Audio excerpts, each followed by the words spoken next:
What's cracking, everybody? Mighty smart guy, Matt Sapala here. Hailing to you from Dallas, Texas, and welcome to another episode of the Millionaire Goals Podcast, episode 27, bro. 27. Here in the studio with me is my co-host, Milton Alvarez. What's up, big dog? Milton, would you do the honors, please, in introducing our special guest flying in from L.A.? Yeah. So, a good friend of mine, met about almost, I would say about 8-9 months ago, connected on social media through a mutual friend. Since then, we've been doing events back and forth from California, and she's been flying in, flying out. I've been flying out to her, and I can see that we're going to be growing this relationship pretty strongly when it comes down to business. But I want to be able to introduce my good friend, Priscilla Estrada, coming in all the way from the city of San Fernando. Mm-hmm. Here we go. We got a song she likes. Here we go. Yeah, put the mic. The very first time that I saw Now you're you shy? around. I said, come on, let's go, Priscilla. I'll hum it. And I said hi. Now she's shy. This woman's danced in front of hundreds of people. Now she's shy. All right. Where's Good song. Where's my earphone? That's the shy right here. The shy. I don't think we got a camera here. Camera shot. Shy, baby. This song here, I had I had the cassette tape when I was in the military. Cassette tape. It was a single. It was a single cassette tape. So there's only one song on it. I kept flipping it all the time. And rewinding it. The same. Well, it's the same song on both sides. So it was on constant repeat. All the Marines would go, Sapala, would you please play another damn song? Love me some Shy, man. That was an awesome song. Typifies the 90s. So anyway, coming from L.A. Yes, From thank you. San Fernando, I understand. San Fernando, city of San Fernando, in the San Fernando Valley. So you're are you first generation born? First generation born, So yes. your folks came from Mexico. From Mexico. They came when they were young and actually were born in the same city, but met at San Fernando High School. So, yeah. Really? So they born in the same city in Mexico, Mm-hmm. but met in San Fernando. Mm-hmm. That's so funny. It reminds me of my parents. Really? They never knew each other in the Philippines, only met in Chicago, and then they got married. Weirdest thing. Yeah. So very cool. Meant to be. That's And now you're here. It's a divine. That's Now right. we're here. We're a result of a divine appointment. Very cool. So tell us about your business. What type of business do you? Healthy with Pris. Yes. So I own San Fernando Fitness with my father, who's my business partner and my best friend. My mom's also part of the team as well, and we also have an extended family who's also part of the team as well. And so we are in the city of San Fernando. We've been there for 11 years, and we are a family community-based fitness center. We like to say we've changed a lot of the dynamic of the fitness industry in the city of San Fernando, where when we first started, it was typically your boxing clubs, and there were these crazy people running around doing classes, and a lot of the people in the community were like, who are these people? So very involved with the San Fernando Chamber of Commerce, board member of the Downtown San Fernando Mall Association. We've made a lot of changes, especially since the pandemic. We launched the San Fernando Street Market, which is now happening every month in the city. And there's been, I would say, good amount of growth also economically in the city. And really it's about just collaboration with local businesses, the city council, the San Fernando police. I like to say that San Fernando is like the black sheep of LA. We want more businesses to come in, more people to move into the city, and it's growing. So That's good. Yeah. Well, if you're tuning in, this is Priscilla Estrada. What a fitting name for a young lady from L.A. But on the show today, we're going to talk about money. Does it create more or less stress? A liberal woman, some reason, can't find a masculine man. We're going to talk about that. Millennials and Gen Zs feeling wealthier than their parents, and knowing what you bring to the relationship with the table. We'll also have some videos here to react to. But Priscilla, let's continue with your story. Talk to us real quick about the geographical location of San Fernando as it relates to LA. Yeah, so we are in the LA County, right on the outskirts of LA. So we're northeast of the San Fernando Valley. There's actually a lot of history in the city. We are the oldest city in the valley. That's why the valley is named San Fernando Valley. There's actually the San Fernando Mission, which is named after that. If you're familiar with like the California missions, Okay. like Santa Barbara Mission. Yeah. So we actually have one down the street from, That's you know, great. yeah. Wow. There's a lot of history. And then, you know, throughout the years, we went through the recession. The Rodney King riots happened in the next city over. Simi Valley. Yeah, actually it was Sylmar. Oh, Silmar, It really? was Silmar, which is the next city over. it? Okay. Yeah. And then there's just a lot of history that eventually a lot of the Anglo families started moving out of the area, and then you had the immigration coming in, and now it is what it is. There's just a lot of culture. So the San Fernando Street Market, they use a slogan where history meets culture. Sure. Yeah. Absolutely. So most people, they start a business because they have a personal story. What's your reasons for starting Healthy with Pris? Yeah. So I grew up around family businesses. My first job was at the San Fernando Swap Meet with my other grandmother, who I would say she was my first boss. And I always knew that I wanted to be in business. I thought women owned businesses because both of my grandmothers owned businesses. Yeah, yes. And then out of high school, we had a family restaurant, and then we sold that and then invested into the gym. My uncle's actually the one who it was his idea, and he purchased the gym. I was involved since the inception, and 5 years ago, my father and I partnered up, and we and we've grown it into where it's at today. It's one thing to start a business from scratch. It's another thing to like take over and make it Scale into it. your own. Oh yeah. Did you go to college? Did you have any? I did some college, Okay. but fitness was my thing right out of high school. Okay. Mm-hmm. So if you're watching the show, again, another series of examples here of the guests we're bringing to the show. They're not just talking the talk, but they're all walking the walk. You know, all three of us here, multicultural, making our own bread, clocking in, clocking out on our own schedules and calendars, and that's something that we aspire for many other people to do too as well. So, what would you say is some of the best things that you've experienced so far being your own boss, being an entrepreneur? Well, first is working with family. Okay. It is not easy, but it's definitely worth it. Do you guys find yourself like at home or breakfast, on Saturdays or Sundays, just talking about the business? Oh, yeah, like all day, constant every day. Yeah. One thing for sure about my father and I, we've done a pretty good job on knowing what hats we wear. And sometimes we have to remind ourselves, like, what hats we're wearing. And he's done a very good job of saying, like, you're not my daughter right now. And vice versa as well. So, but we like to say we like to say the gym is actually our first home because we spend a lot of time there. Do you have individual responsibilities? Okay, this is my lane. This is your lane, Dad, but this is also where we overlap. Yes, for sure. I'm the CEO. He's the CFO, and and we have a general manager. We have a great team established now. Yeah, we're very, very happy. We survived the pandemic, got through it, Amen. And we're still standing, and we're still going to keep going. Let me ask you a question about LA. How is LA doing? Outside of San Fernando, I mean, I'm very fortunate that I don't have to drive anywhere more than like 5 minutes. Oh, that's great. Yeah, we're more in the suburbs, and so I will say that anywhere outside of that area, once you get closer to the city, there's certain areas of the streets that that needs an extra TLC, Yeah, definitely. I like TLC.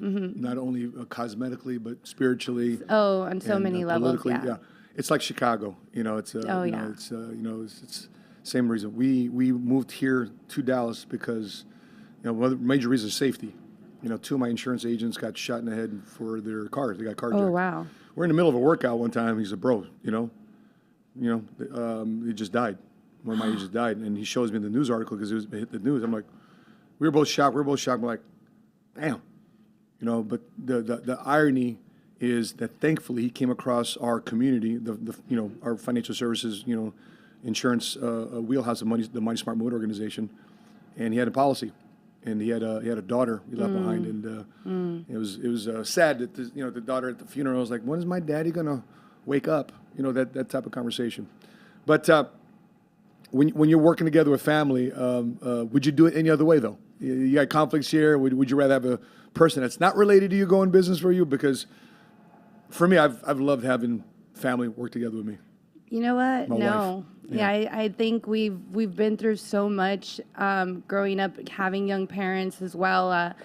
We got through the '08 crash. We got through a lot together, Yeah. and very fortunate that my grandmother, who was the first one to come to the States, my father's mother, she stopped a lot of generational curses and trauma. And she was the one in our family who would go out and seek help. And she's the first one who started a manufacturing company of over 100 employees and had a heart for people. And and so my my dad is actually the oldest, and his youngest sister is my age. Yeah. So when Vanessa and I were born, the dynamic in the family changed a lot, and we didn't get to see what a lot of my parents saw when they grew up. Gotcha.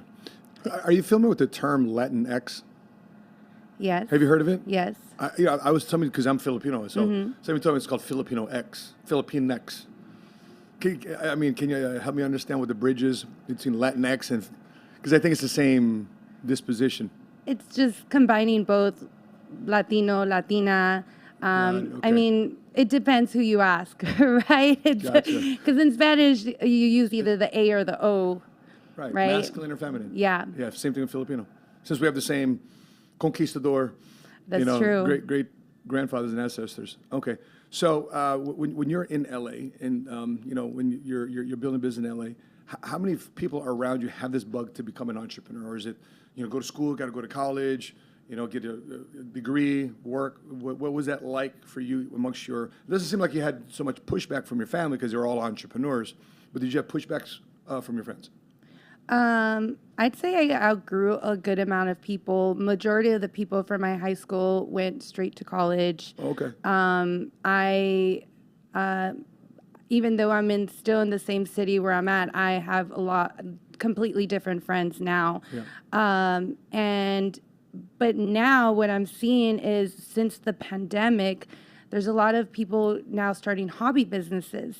So that's where the street market has been a great addition to the city, where majority of the vendors at our street market are businesses that came out of the pandemic. Sure. And There's not any weird licenses or permits that they need to sell the products. They do certain, and we only look for homemade or handmade businesses. So it's not reseller businesses. So they're all unique businesses.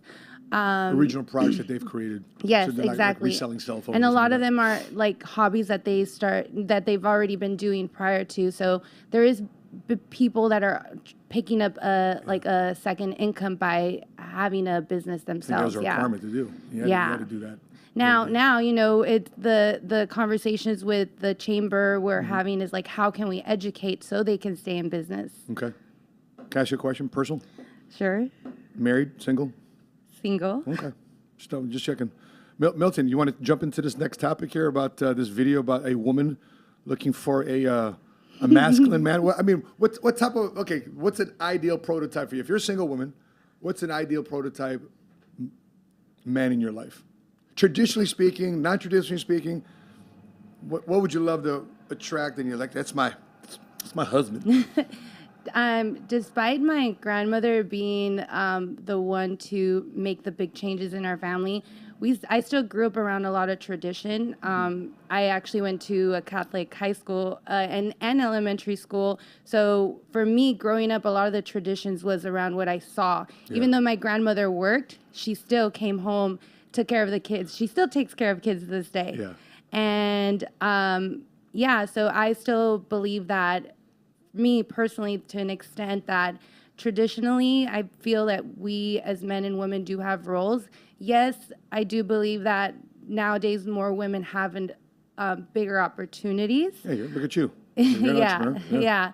And the relationship with my father for sure has prepared me for a lot. now your husband would say, okay, you're not my partner right now, you're my wife, or you're not my wife right now, I'm your. Would he be if he was going to go in business with you? I said, babe, would it be appropriate for him to be the co-CEO with you, or would it be like a COO, a president? Yeah. Yeah. I think we all. But you're the one who roles. built it, though. You're the one who built it from scratch. How would he earn his stripes to have that title? Well, that's going to have to be a conversation. 100 push-ups. Clarity. Yeah, right. 200 pull-ups, something like that. Cool. Well, this woman here. Let's jump to a topic here. This woman here. Speaking of relationships. This young lady here, she says she's a liberal, and she's like, hey, do you know where all the masculine men are? Because this woman needs dating help. So can we take a look at this video? Jordan, let's play this. Do you want to know one of the saddest realizations I recently had? Was that as a liberal woman, it is really hard to find a man who is willing to play the more traditional masculine role in the relationship in today's day and age, who is not a conservative. A man who wants to pay on the first date, who wants to open your door, who has that want and desire to take care of you and to provide, who is not a conservative. And obviously, as a liberal woman, I do want to be respected for my independence. And I do want to have my own autonomy in the relationship and not be confined or conform to the traditional female homemaker, childbearing role. And most of the men that I've dated who do have that more natural provider masculinity about them are normally conservative. So I don't really know what to do because I don't want to compromise my morals and values just to find a man. But am I asking to have my cake and eat it too? Okay, so let's quickly define liberal. Okay, a supporter of policies that are socially progressive and promote social welfare. Okay, that is the definition here, Oxford Dictionary of liberal. Okay, so what do you think her dilemma is? Priscilla, what do you think her dilemma is? She's liberal, but yet she wants a conservative or traditional man. I think as women, we desire to feel, and it's in our DNA, it's to feel protected, to feel looked after, provided for, and myself being in a masculine environment myself, where I've had to work my way where I'm at now. I've been in rooms where I've been the only woman, the only minority, but I think, I believe still to an extent, as women, when we do tap into our feminine side, to an extent, we do have power. Yeah. But I believe that nowadays is like modern day feminism. I would, what a word, huh? Modern day feminism. I don't believe that the feminism in the 80s thought that it would get to where it's at today. And that's just from my personal perspective. And I still believe that there's ways that we can tap into our most feminine self, and still have a level of masculine energy. For me, I actually am a salsa dancer. So there you go. When I started dancing, that actually taught me how to let a man lead. And it's taught me a lot about my relationship also with my father.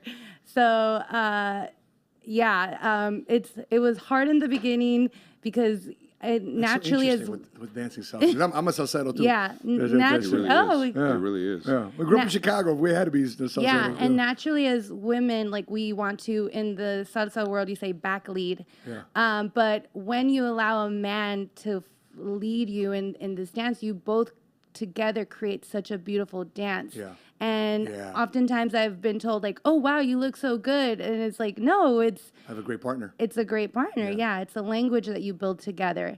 And knowing that you both have your parts. And there's moments, where, I feel that a woman can shine, but at the same time, you're shining together. One time I went to a salsa club and Chicago. And this is pre-Christ and pre my wife, so my full disclaimer. But I took her, and obviously she was a looker. Guys looking at her, and I'm used to going to a regular club. I'm gonna get my drink. It was my space. Next, these guys are coming up to her. Hey, would you like to dance? Would you like to dance? I'm like, of course she's gonna say no. And she said, okay, I'll dance. I'm like, what the hell's going on? Because I didn't know how to dance. I don't know how to dance salsa, and I'm like. And then she sat down. I'm looking at her like, what is wrong with you? And before I got over, for a split second, another guy asked her to dance. The whole night, she's dancing with everybody else. I'm like, what the hell's bro? What did I teach you? But the salsa, I needed to learn salsa. Yeah. But the salsa community it's not a pickup community. No. It's let's dance. No. It's not like I'm gonna grind and do it, right? Yeah. It's hey bro, let's dance, let's jam, let's have fun. And it's so much easier being a woman in a salsa club for sure. Yeah, because man, we feel so damn inadequate. Like she was like tearing it up with that dude, man. But I'm like freaking basic, dude. So, what's your thoughts here on this video? Well, for one, I want to say that she's probably from California, that's for sure. So welcome, Miss California. Thank you. Number two, I do see that why a liberal man wouldn't even step up to the plate of what many quote unquote conservatives would do, because a lot of liberal men believe in equality. Yeah. 50-50. Man can do as much as woman can do as much as man can. And again, I don't want to speak about roles, right? Because I don't want to be the next person who's getting canceled on a podcast. But there's certain things that there are certain things that are naturally born out of you as a man, and there are certain things that are naturally born out of you as a woman. For me, I'm not a nurturing person. I'm not a nurturing person, but I would definitely lay my life down for someone that I care about and love. And then you have a woman who, there's war, there's gunshots. A lot of women are going to be running out the opposite direction, when a lot of men are going to be running towards it. So that's a natural instinct that we have instilled within us from the moment we're born, and even before that. That's automatically in our DNA, as you claimed. But going back to the whole salsa thing, that you're right. Like it's one of those things where in the very beginning, when I started dating and I was actually able to get into clubs, it was really hard for me to dance. I didn't know how to dance. Yeah. So I'd have a date with me, and she'd go out dancing with every single guy there. And then let's say like 6 months down the line, 6 months down the line, you learn how to dance on YouTube. Yeah. But here you are comparing yourself to every other guy because you don't know how to spin, you don't know when the proper steps are, the two-step, whatever the case may be. So on 1 or on 2. Gentlemen who learn how to dance, you will captivate a woman's heart if you know how to dance. You need to learn how to dance. An easy one is merengue. Just for sure. That's the easiest one, right? Start with there, and then the same basic moves. Some of the same basic moves you learn in merengue, then you can expand it to salsa. Another easy one would be rank it in difficulty. Merengue, bachata, salsa. Salsa is the hardest, for sure. Yeah, for sure. Unless you're drunk. Unless you're drunk. And then you got it. Then you got everything. And you got it. You're solid. Solid. I would like to say, like, ladies, there's, from my perspective, 3 ways that has helped me to tap into my most feminine self is taking either an all-women's dance class or a partnering dance, incorporating some type of self-care into your routine. For me, it's my skincare routine, my morning and night routine. Definitely look forward to that. If you don't see it on the camera, she's glowing in the studio. Yeah. Thank you. Nice job. That's consistent. And recently, for me, it's actually been doing cold plunges. I love using cold plunges. Learning how to surrender and tap into just like your feminine energy while you're in a chaotic environment. You feel feminine in a cold plunge? Yes, Actually, I do. I kind of feel feminine cold plunge because everything kind of retracts. To an extent, you have to surrender, and it's taught me when I'm in stressful environments, especially with like stressful conversations with my business partner. It's learning when to like take a step back and be like, okay, maybe we should finish this conversation tomorrow. Got it. Mm-hmm. Excellent. Good, great input. We'll go to another topic here. Speaking on this topic of, why don't we just go ahead and right into it so we just knock it out the way. You have a special topic here in the health and fitness category. Bring it forth, baby. War of the Willies. Bring it forth. What are we talking about, War of the Willies? Well, data reveals the average penis size around the world. What pertains to in the show, Millionaire Goals podcast, I don't know. It's my research that said, I think our audience would love to hear this. And you wouldn't like where the U.S. and U.K. rank. Okay, so apparently on the largest average penis size, number 1 happens to be Ecuador. Number 2 is Cameroon. Okay, so now check this out though. When erect, nearly 7 inches is the average size of Ecuadorian men. I guess I feel weird even just saying, just reading this news. Whereas Cameroon is number 2 to Ecuador. But researchers found a correlation between higher obesity rates in countries and smaller penis sizes, suggesting that the distribution of fat tissue will play a role in this difference. So I've seen a lot of memes out there where guys read this data, and next thing you know, another meme is them running on the treadmill. I thought you were going to say, I've seen a lot of dick out there. Like, whoa, slow down, man. Slow down. It's not in my algorithm. So, okay, from a man's perspective, we're going to be You're so biased. proud of that Ecuadorian flag. We're going to be really biased. Where's Philippines on this chart, man? Where's the Philippines, man? We're not even close to... Aren't Asian or Oriental descents usually the ones who have like the little chubs? The little micro penises? The one 2 pump chumps, usually? Usually, right? I'm personally offended. Just want to let you know.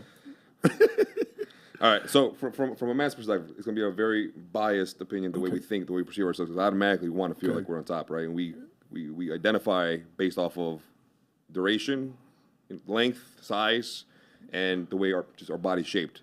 But from a woman's perspective, I'm aware that last night, or if not this morning, you created a thread with all your friends from the city of San Fernando. And they were sending you a bunch of gifts and memes. A bunch of gifts? Yeah, a bunch of gifts and memes on the opinions on that. What did they say? We want to know what they said. Well, the majority were saying that. I believe in that article is also saying that women do prefer an over average size for probably one-time encounter. A one-time encounter. That's what the article said. That explains a lot of things.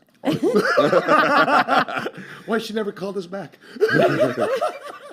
But majority of my friends were saying that the ones with the over average size can sometimes have a big ego and feel like they don't have to really work much. And then some of them said, I'm reading the messages now, that the smaller sized ones have to get creative. Gotcha. And then a couple others said... Motion of the ocean. That's what the term goes. That's what one of them said, for sure.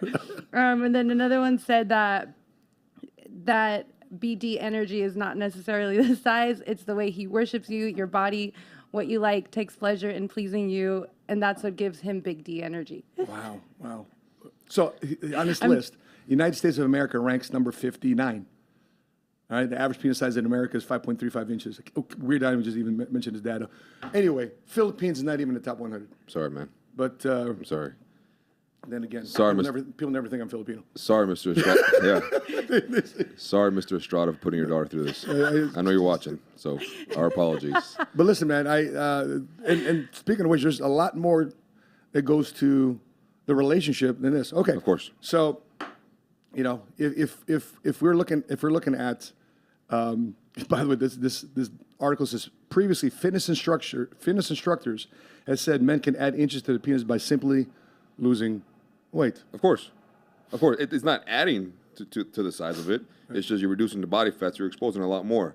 So you could be an overweight fat man with like 60 pounds overweight with a 4-incher, and then all of a sudden you lose all that weight, and all of a sudden now you're at a 7, because all of that fat's being retracted and pulled out of that little pocket that we all have if you're out of shape. Gotcha. So lose some weight. Gotcha. That's why you see a lot of these skinny guys, and I'm being very transparent about this. That's why you see a lot of these skinny guys have the perfect size for a lot of these women, and these bigger guys are the ones suffering from not being able to, get the kind of clout of being that size. But when you start getting in shape, you'll notice that it'll look bigger, it'll be bigger because you have more exposure to it. You'll last longer, and it'll be a stronger erection because you have a lot more blood flowing through your body. I say this, we're all Catholic school, high school, faith, pastor, faith made me into that book. The conversation about sex before marriage is an interesting one because I look back on my life like, well, shit, I should have known that. I didn't know that. I didn't know that in high school. I thought that you were boom, boom, boom, beating your chest because you lost your virginity as a man. In your teens and in high school.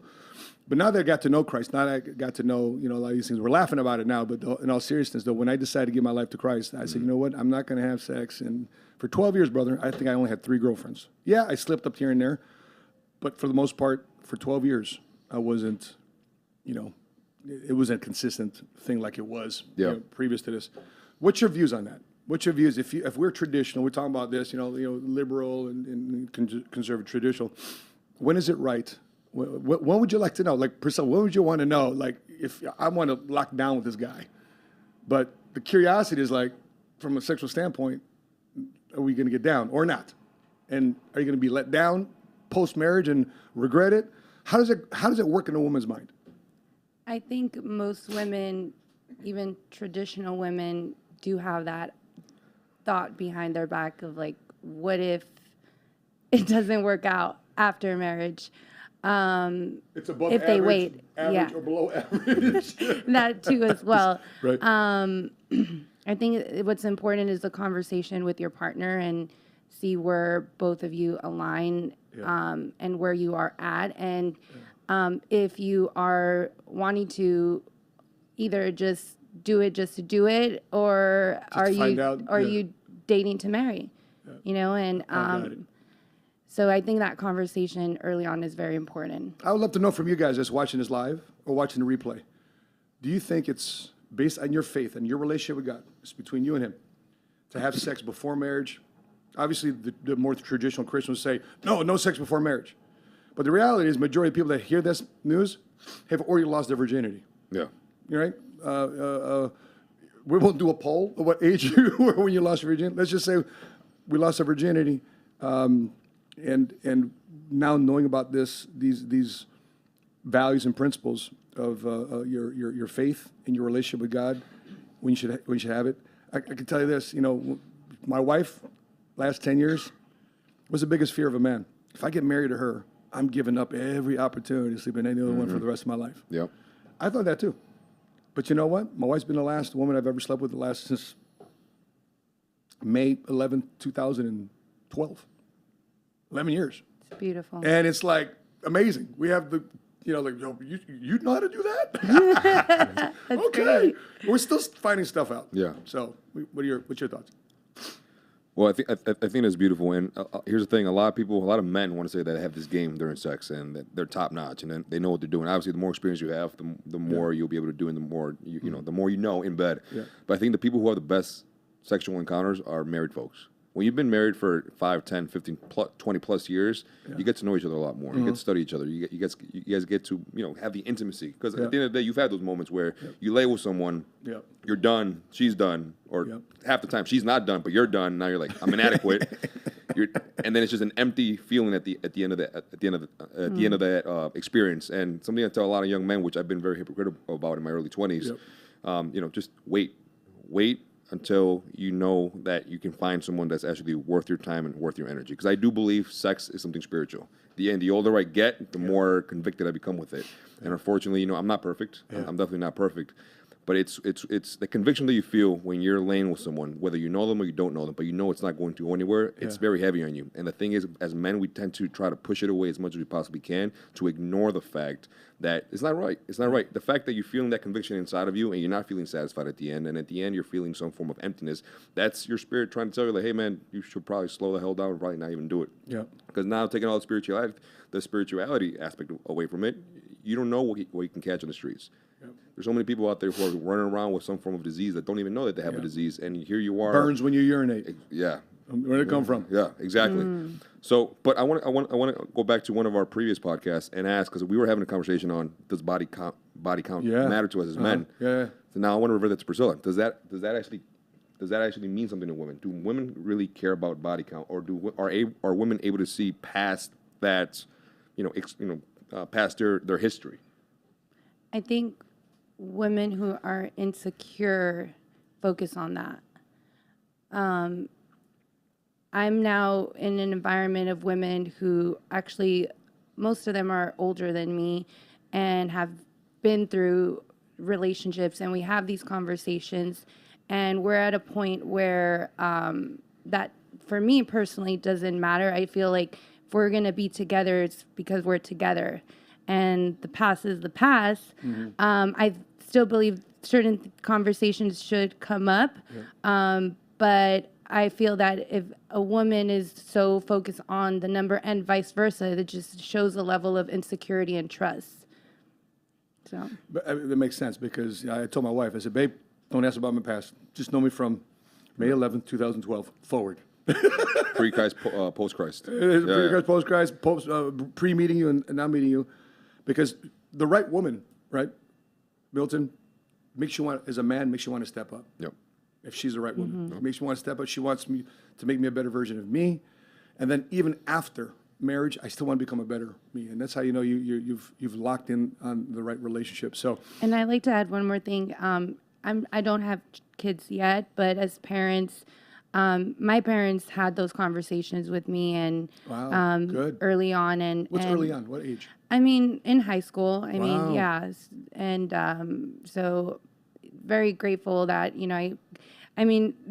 growing with young parents was not easy, but we grew together. So, and I see my mom, she's on there. Hi, Mom. She's like, too late, I'm here. We appreciate you, Mom. Thank you for having those conversations with your daughter. But here's my conversation my parents had with me. I was pretending like I was getting something out of the fridge. My dad would never have a conversation with me about this, by the way. But I was getting something, I don't know, peanut butter and jelly out of the fridge, right? Next thing you know, something gets thrown in my feet. And my mom goes, pick up your condoms. I'm like, what? Pick up your condoms. Like, what? She would want to know if I knew what condoms were. Yeah. Just, I don't know anything about that, Mom. Yeah, you do. It's my mom, my little mom, 5'1¾". Yeah, you do. My mom's a nurse. If it wasn't a pack of condoms, it was a pack of matches. Yeah. So from there, she says, okay, just want to make sure if you're doing something, you wear a condom. Okay, you wear something? You wear something? Wear the condom. Okay, Mom, I don't want to hear this coming from my mom. So let's move on to another topic here. There's a video here about meeting a person that you're going to marry. And you're going to meet that person at this moment in your life. Let's check this out. You only meet the person you're going to marry when you already believe that it's time to get married.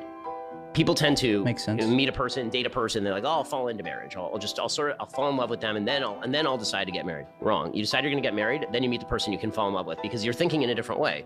When you're dating for marriage, you have a set of values that are in your head. What do you want your life to look like? How do you want your life to be structured? What do you want to teach your kids? What kind of community? Like, these are really important questions because you're also trying to look beyond what that 2-year passionate love period is going to look like to what is the rest of your life going to look like. And that sets up a whole different expectation of the person you're dating and for yourself, right? Why are you actually in the room with this person? Is it because they're good looking and because they're sexy? Or is it because this is a person you actually want to spend serious amounts of time with and maybe commit to? Cool. What do you guys thought about that? Milton, just a single man, I mean, good credit score, high income, in shape. semi.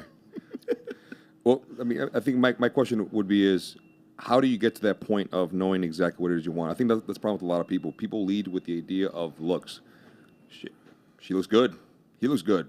Or the sex is great. Yeah. And that's where they stand. And now they become infatuated with each other's time and each other's energy because either A, there's something missing in their life, there's a void in their life, so they fill it up with that person.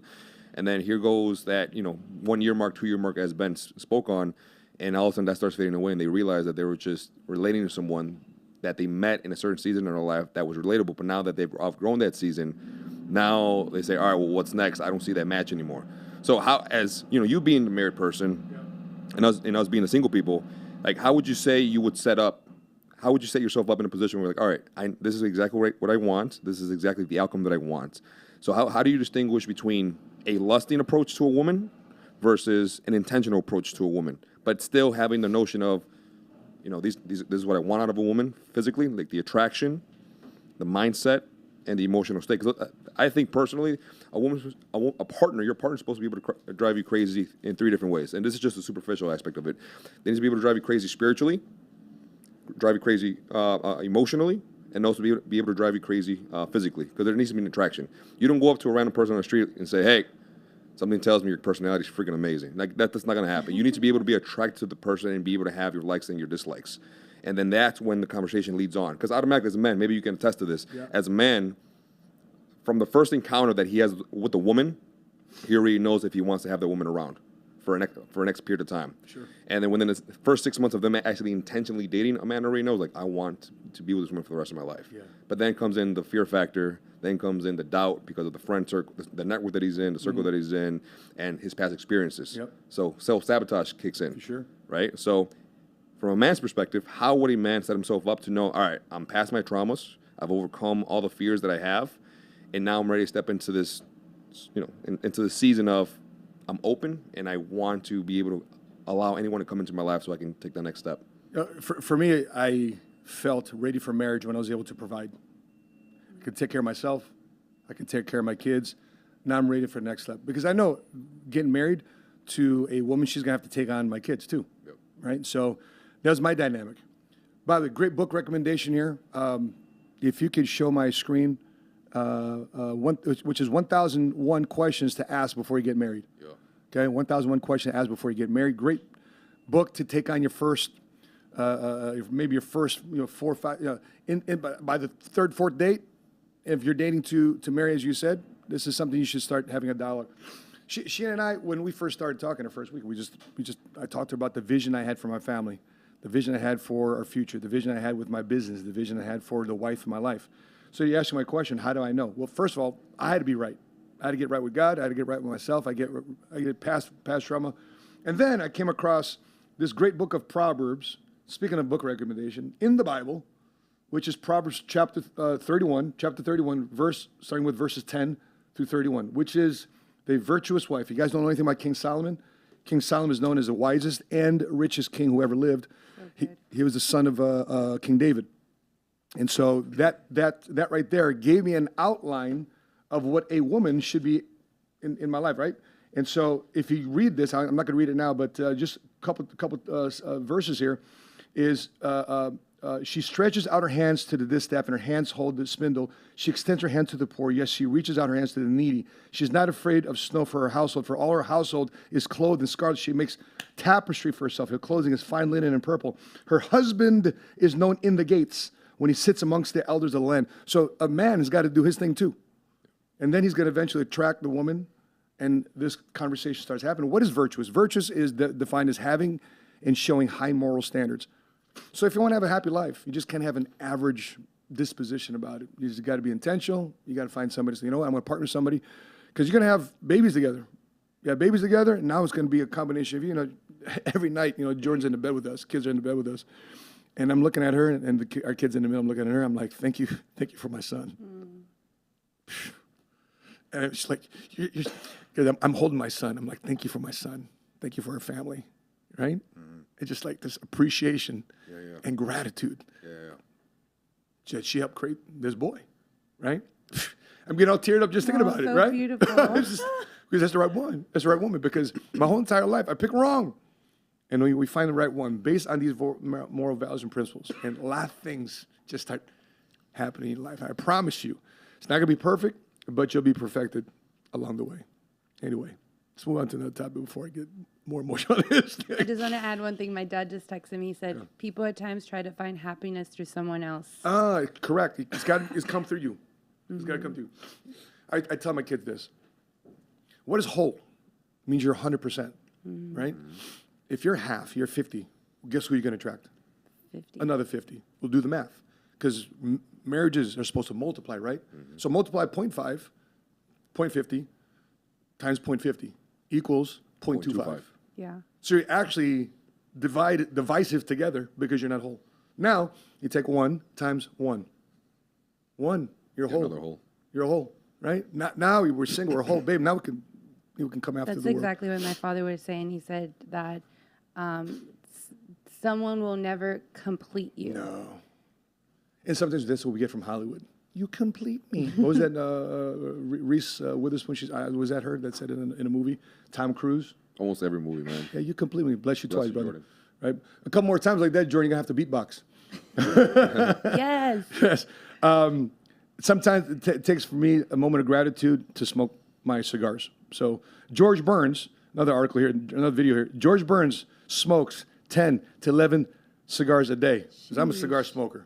All right, I'm a cigar smoker. So let's take a look at this video here about George Burns saying, I smoke 10 to 11 cigars a day, but my doctor's dead. Take a look at this. What number of cigar inches do you have a day? Come on, baby. This is my 10th or 11th. Wow. I smoke between 15 and 20 cigars a day. Yeah. At 93, if I can get it into a holder. As your doctor said to you, not George. You My doctor is dead. That's the OG George Burns on the Johnny Carson show. Speaking of cigars, Adam Sosnick was interviewing, Patrick Day was interviewing Tristan Tate, and here's what they said about having some cigars, the company that they keep around those cigars. By the way, Adam Sosnick, single too, Sent you a also shout-out, down the man. road. Yeah. Let's take a look at this. I only smoke cigars with 2 people. Their last name is either Tate or Sapala. So shout out to Matt Sapala, the finest of gentlemen. The Tates and the Sapala. That's it. That's a quick shout out. I very rarely smoke cigars, but if I do, it's with the Tate Well, or actually, Sapala. Matt Sapala did a Manect call with Andrew. We have a duty to God and duty to the universe to be our best version of ourselves, and that's going to involve money. And had a good conversation together. By the way, they just got arrested finally, again, and Yeah. finally charges put on them. So I'm still unpacking that scenario. But anywho, we were working out yesterday. I was like, let me catch my breath. Let me catch my breath. First question. You smoke last night? Of course. Say, bro, I smoke every night. All right, man. Yeah. It's my ceremonial burning of leaves, man. But you're the reason why I got into cigars. You know that, right? Really? No You're kidding. the only reason I got into cigars, man. And very heavy on them. I got a nice connection in Chicago now. You know, the thing is, cigars. I mean, Pris. I mean, how do you feel about a man who smokes cigars? I mean, I think there's a scent on them. There's a smoke about them. I don't know. What's your thought? What's your perspective? We give our wives a reason to wash your hair the next morning. Right?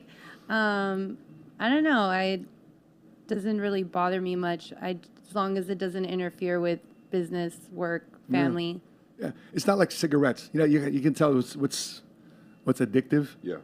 Go out to Chicago, negative 20 degrees outside. Guess what you find outside around? Smoking a cigarette. Yeah, smoking a cigarette. In the alley or outside of the You're not gonna find a guy out there smoking a cigar. No, definitely not. You know, so let's look at what Samuel L. Jackson, one of my favorite actors, Samuel L. Jackson, says about money and whether it creates more stress or less stress. Let's hear what Samuel Jackson here has to say about money. How do you stay stress-free, though? Make enough money that I don't have to worry about what's going on. I mean, folks say money won't solve all the problems, but it solves enough of them that I don't have to think about them. But you didn't come from money, though? Like, No, I didn't. Yeah. So, What do you think?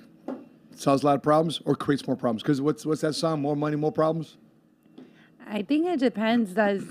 What's important is that you continue to grow as a person. I saw family members who had everything and lost it all because they weren't in the right place spiritually, and also seeing success at a young age. A relative lost everything by the time he was 30. So that's what I got to see, and I think it's so important to continuously to put God first in every areas of your life. Yeah, that's my thoughts. You know, money, we always say, is a magnifier. It's going to magnify your spirit. It's going to magnify the holes in your soul, you know. And the more you add money to it, the more it's magnified. For sure. You're going to see that. Because how much money do Americans think you need to be rich? The answer will shock you. So Americans now think you need at least $2.2 million to be rich. But Gen Z and millennials feel the wealthiest despite cost of living squeeze. So let's take a look at this article here. So we can take a look at this, Jordan. Yeah, there you go. Appreciate it, man. So Gen Z and millennials feel wealthier than their parents and grandparents, a Charles Schwab survey finds. So a lot of them have feelings about money around what that definition is of rich. Around 57% and 46 millennials and Gen Z respectively reported feeling rich compared to just 41% of Gen X and 40% of baby boomers. For nearly 2/3 of Americans, being able to enjoy healthy relationship with their loved ones better describes wealth than simply having a lot of money. By the way, I agree. Wealth is more than just money. Mm-hmm. So, Pris, how do you define wealth in your life? What's wealth if you were to encompass it? For me, first is like family. That's always going to be first. I didn't realize until I was an adult how grateful I am to have the relationships I have. And for me, that money cannot buy that for sure. But I also believe creating a legacy and creating something, making a change, the changes that we did in our community and in our environment. I even, like I mentioned to you before the podcast, I got to see my elders. They did a lot with their wealth, and they're great role models in our family. And they always give back to their community and to their church. Mm-hmm. So for me, that's what wealth is. Yeah. Mm-hmm. Yeah, it's interesting that you say that because you can be broke financially, but give a lot of wisdom and example because more is taught. More is caught than taught. For sure. So if you're catching and observing what your family's doing, that in a sense could be a form of wealth because if somebody can help accelerate me and the aspirations I have in my life, it saves me a lot of time and money. Milton, what's your thoughts on this? To this day, there's a lot of pushback, man. A lot of people in this generation, they see money as something evil to this day, and they see, especially in our minority in our culture, especially in the Latino community, if you have money, you make money, you have a business for yourself. Oh, you're stingy, you're greedy, you're X, Y, Z. But in reality, I want to be able to shift your views a little bit on money, especially for people who are watching and have this mindset of money's bad and you need to live a modest life. And in order to be right with Christ, you need to be broke and live way below your means. When in reality, let me try and shift your views a little bit. Money is able to create a lot of opportunity for people. for years, I wanted three things out of my life, Matt. I wanted to be able to have freedom. I wanted to be able to help my loved ones and be able to give back. But there was one major problem that I had that couldn't help me in those fields, and that was me being broke as hell. I was broke. You're a brokey. I'm talking about credit score at like the low 500s, maxed out credit cards, negative bank accounts, no savings accounts, nothing. Broke, and lots of student loans. And, money is what created room for these three things, which is number one, freedom. Being able to, have the freedom of choice and the flexibility in decision making. Financial independence gave me the opportunity to be able to travel, explore new experiences. And also, it gave me the room to be able to enjoy leisure activities that I wasn't able to do back then with my family, with my mom, with my cousins, my nieces, because back then I was consistently working. The second thing, be able to give back and be able to help my loved ones. I think I was sharing you a couple weeks ago that there's certain things going on in my family right now that there's a struggle. And now that I'm in the position I'm in, now I am going to be able to help them create something for themselves. So that way now they're able to generate money. So that way I can help my family out of the hole that they're in. Yeah. Back then I couldn't do that. I didn't have the capital to be able to start something with them or have the right connections to connect them to. And the third one is being able to give back. Philanthropy is one of the biggest things for me. I started a nonprofit back in 2011. It ran really well when we were just putting Band-Aids over situations. We were helping homeless people, undocumented families, opioid users. We were doing national catastrophes where we would gather a lot of things and drive to that state whenever they were having some form of national catastrophe. Yeah. But the thing is, it was all donation-based. And it was all based off of just people just giving, which is great. But we were just putting a Band-Aid over the issue.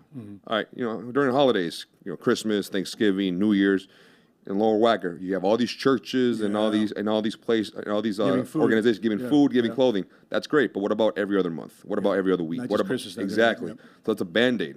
So now that I'm in a position where that's my bread and butter, that's my baby. Where I want to be able to create something where it comes out of my own pocket, or I meet the right people, have the right network where I can convince people to give to a greater cause, so we can solve a issue that's going on our streets that also impact people's businesses, that also impact people's pockets. Yep. So, and being able to have those three things for my personal self is what's helped me want to grow more in what I'm doing and being able to perceive what money is in a completely different light to where it used to be 10, 15 years ago. Yep. Yeah, man. It's beautiful. The respondents to the survey, great points, bro. The respondents to the survey feel that the average net worth of being wealthy. Remember, this is $2.2 million of net worth. That means property, business ownership. Not necessarily liquid. So make sure you guys are clear. The Millionaire Goals podcast is because we want you to be a cash flow millionaire, not paper millionaire. Not I have illiquid assets that I can have. We want you to have money coming in, right? So you're going to be cash millionaire, and that's a cash flow millionaire too as well. So irony here. Let me look at this next article. Jordan, can you show this next article? Is at the same time, Gen Zs and millennials are so broke. So you have one article talking about we're wealthy, right? You got one, we're wealthier than ever, but we're also broke. And this is 6 months of the article. And who are they ruining? They're ruining their parents' retirements. Nearly 7 out of 10 parents, 68% with children 18 or older, have made at least one financial sacrifice to help out their kids. The most common financial hit, emergency savings. Mom, dad, I'm short on rent. I need to pay my cell phone bill. I need a car bill, blah, blah, blah, blah. I'm guilty of this. When I came out the Marine Corps, after 8 years of being on my own, I came out with no military paycheck, single dad. I asked my folks for financial assistance. Hey, can I just stay in the basement? But once I got my insurance business up, I was out of there. And now my contribution back to them for helping me during that dark moment in my life is I retired them. They'll never have to worry about anything for the rest of their life. They stopped paying for meals back in the mid-2000s. So back to this article here. It says millennials and Gen Z have both faced major economic events. Millennials faced the Great Recession, the 10 years of a sideways economy. Gen Z, what do they experience? The pandemic. So thank goodness for parents that they can lean on. However, who's going to suffer is the parents. So with that being said, Pris, let's say you have a daughter. She's 18 years old. Mommy, you've been taking care of this baby girl, your son, his entire life until 18 years old. They try and make it on their own. Next thing they're not making it. You help them one time. Next thing you know, Mom, can I move in? I just stay on the couch. They stay on the couch. Next thing you know, they're bringing in their friends. When does it stop? What do you think goes on through your head as a mom? Well, I think my first thought is, how did that started? Growing up, I feel that I was very grateful. I grew up with a lot of cousins, and I feel like we were the last generation of kids playing out on the streets till like the sunset. Yeah. And literally Bikes. everything, bikes, we played dodgeball, we played everything until my grandfather would come in and kick all the kids out the street. And then I look at the generation from, my brother's generation and How old? we're 9 years apart. You know, Okay. that's where video games came, and Sure. he has a great head on his shoulder. But just his generation is what I'm saying is that he was. We all grew up around sports, and I feel like sports definitely set us up for where we're at in life. I always give credit to my father for putting me in sports since a young age. So What'd you play? I played volleyball, softball, basketball, and then I cheered in high school. But I feel that being active in the fitness perspective is very, very important at a young age because it sets you up and teaches you how to work in environments, work in teams, learn how to lose. Except nowadays, everyone gets a trophy, but that's a whole other conversation. For me, that's where my thought comes first is like, because I do talk with a lot of parents at my business, and it's really how we're in a generation where, because of a lot of our parents had to struggle and they had a scarcity mindset, they want to give to their kids so that's just my perspective but if I were to be a mother and my cousins are commenting, I see it right now. That's funny. Live chatter. Yeah, and Have a move in. I think that's where my thought goes first. I don't know. My dad always says, you'll know once you have kids. Yeah, exactly. Well, Milton and I, we were both out at 17 years old. So, and my sister, she was out at 17 years old. My wife, she was out at 17 years old, our seniors in high school. So, and here we are today, sustainable, living our own life, and although very difficult. My way to pay for the bills in the meantime was the military. My sister worked for Disney World. She was a dancer she was a chipmunk. She was a Jasmine. We all know that Milton was a male stripper. Is from 18 to 21 years old. That was just a joke, everybody. Make sure that's the. I got through college. So don't worry about it. Pre-Christ. Pre-Christ. It was a joke. Before I move on to the next topic, if you don't choose entrepreneurship as a way for you to be financially free, we've chosen entrepreneurship to be financially free. And if you just want to work your business, and your business doesn't give you exponential return, here are 4 biggest questions. Toughest question you have to ask yourself if I'm going to save for retirement. Number 1, what type of rate of return do I need to have on my savings, my investments, for the rest of my life, adjusted for inflation? So therefore, I can retire one day. The second question is, how much money do I need to have at 67, 70 years old for the rest of my life so I have to unretire? The third question is, how long will you have to work before you can stop and have your money last for the rest of your life? Again, go look at Walmart. See how many people working at Walmart that are retired. See how many people working at CVS because they were retired. They've unretired because they weren't asking themselves these tough questions. And the fourth question is, do you know how much you need to reduce? If you don't plan right, do you know how much you have to reduce your lifestyle because you didn't answer these first 3 questions to make your money last and make sure you don't run out? So here are the biggest questions you have to ask yourself for the rest of your life, and to make sure you fill in those blanks. And if you don't know how to answer those questions, stay tuned here to the Millionaire Goals podcast, and we'll continue to unpack that. Or send us a DM. You can attend one of our workshops. Okay. Last thing. Speaking of kids. Kids are dealing with an addiction, and it's affecting most teenagers out there. What's this addiction? It's your cell phones.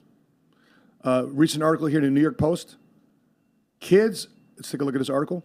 Kids are assaulting teachers for taking away their phones. Here's why. This uptick in violent outbursts is fueled by 2 causes. Teens who are literally addicted to their smartphones, coupled with ineffective school policies about phone usage. Now, I went to school without phones, so I really don't know how to relate to this. I remember my kids going through school, they had phones. I'm like, the teachers allow you to have phones throughout the school? Because I'm texting my kids through the day, and they're texting me back. I'm like, how are you texting me back? Aren't you at school? Yeah. You have your cell phone on you? You do. Okay. I felt weird texting my kids in middle school. What should the policy be here? If kids are being more addicted, did you see that one video where a special needs student, 6'5" big kid, literally knocked out the special needs teacher because she took away his phone. Big boy. Big boy. Yeah. She knocked out. By the way, the powers that be want to pit this as a racial thing. No, the guy was a special needs kid, special needs teacher. She took away his phone. Let's go down to the core issue there. What's your thoughts on cell phones and kids?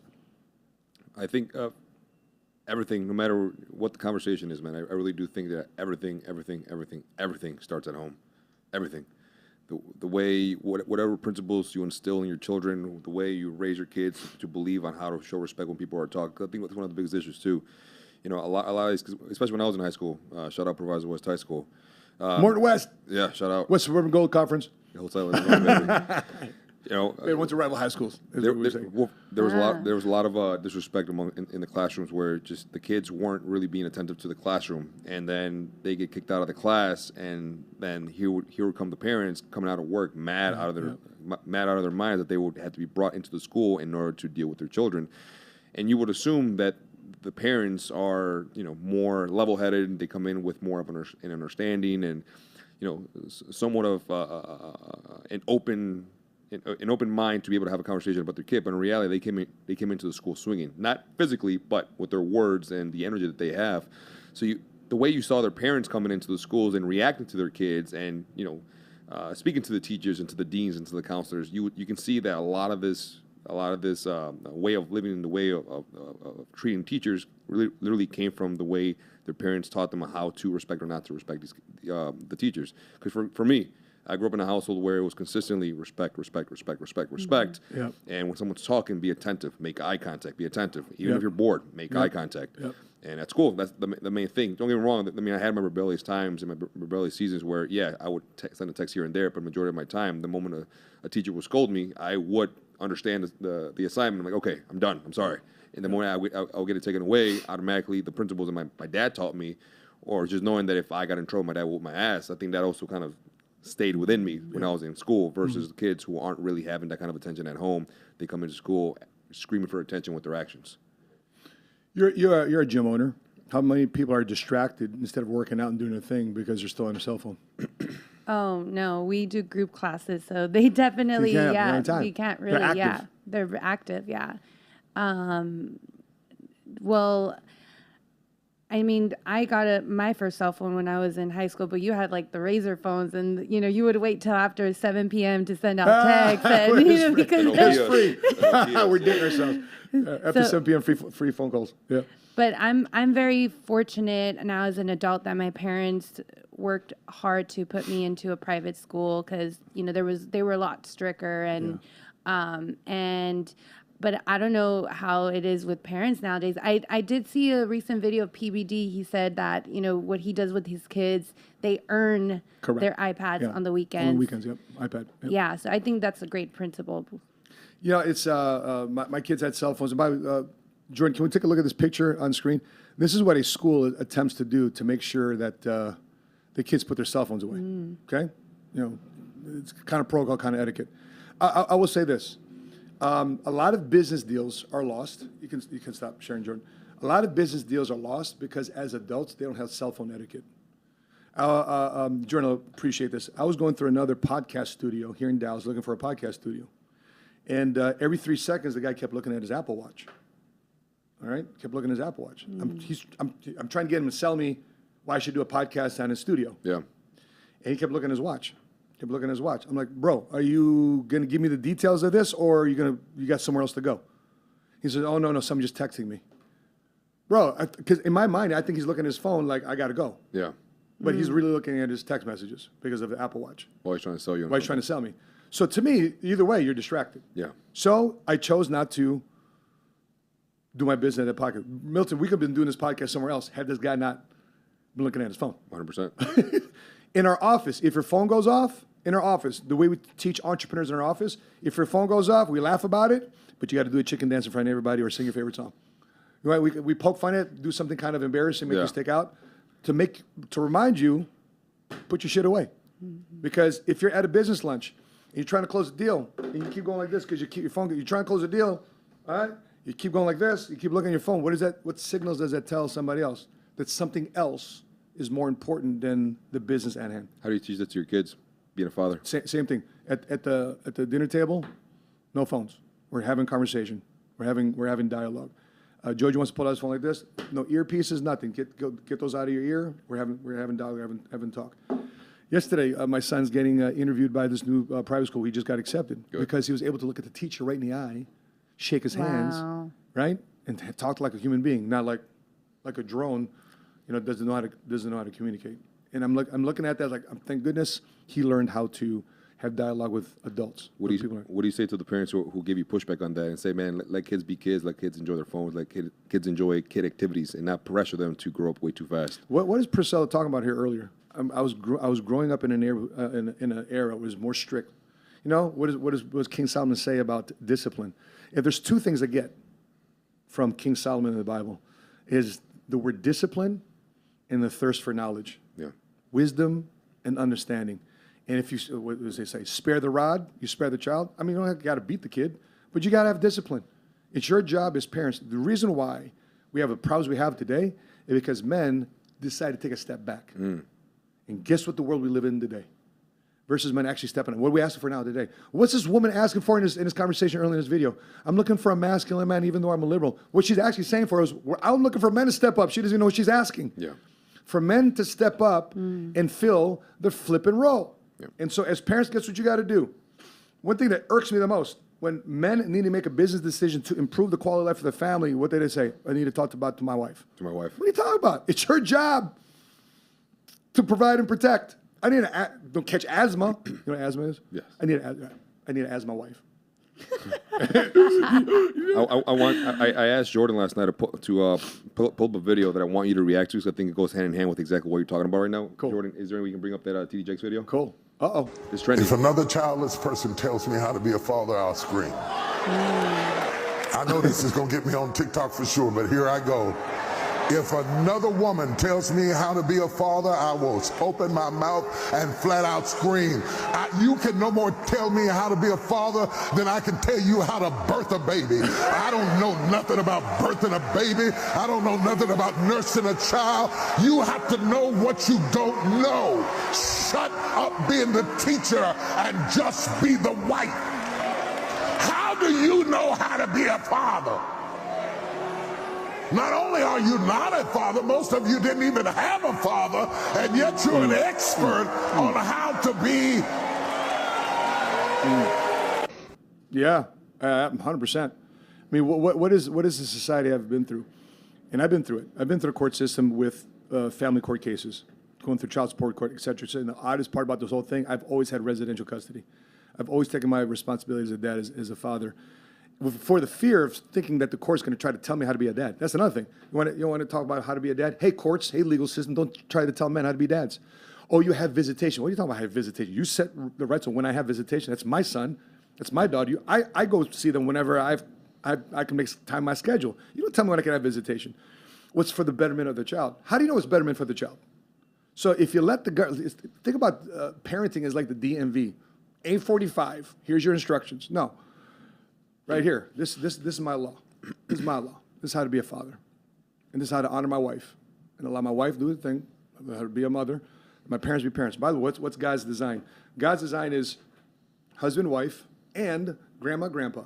And grandma, grandpa. Look how much her life has changed because her grandparents are involved. Yeah.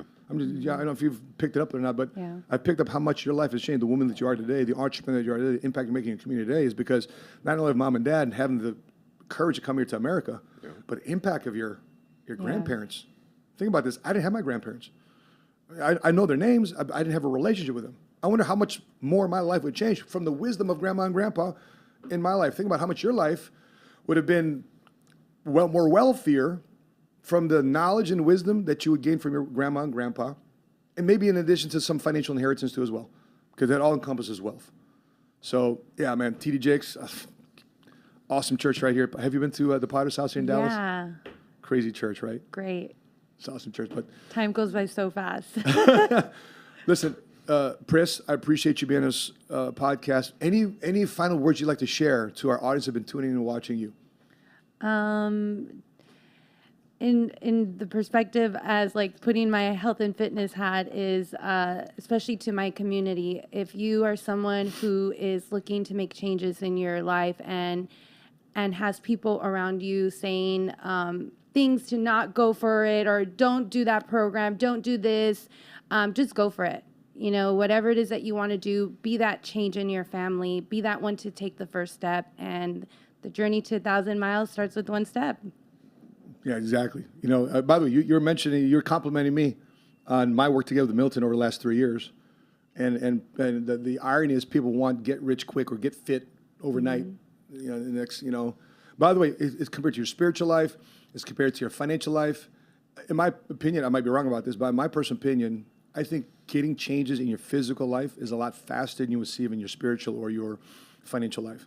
Amen. Because in 30 days, you can see results. Yep. You feel a lot better, your energy, you can drop, it may not be the body you want yet, but in 30 days, you feel a little looser, you're eating better foods, your pants may feel a little lighter. You went through a, what, 8 day, how long were you fasting? 7 days. It was 7-day fast, no workout fast, and you just, man, my clothes are a lot looser. Yeah.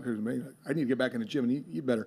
So just even with the physical attack, because how you do one thing, How you do everything. There you go. There you go. knows. Milton, any final thoughts, brother, before we let people go? Immediate. Change starts with you, but change starts with you, but it doesn't start until you do. You need to make that decision amongst yourself. And if you're a man watching this, you need to make that you need to make that initiative decision to bring change for your family and for future generations. So that way you are the example for your wife, future wife, and especially for the kids who are looking upon you to lead the way for them and for everyone else around you. For sure, man. That's it, man. I'm very simple. If you want your external to change, you got to change your internal first. So if you haven't done so already, make sure you subscribe to the YouTube channel here, Millionaire Goals Podcast. Make sure you hit like. Please put your comments below in the comment section. You agree with us? You don't agree with us? How did you feel about our special guest here, Miss Estrada, in the studio? Flew in all the way from LA. Appreciate your time and attention. Thank you for spending having some time me. with us. For sure. Make sure you come back again, okay? I will. That being said, on behalf of Milton Alvarez from Dallas, Texas, I'm your money smart guy. And until we meet again, continue to live smart, and be money smart today. See you next Wednesday.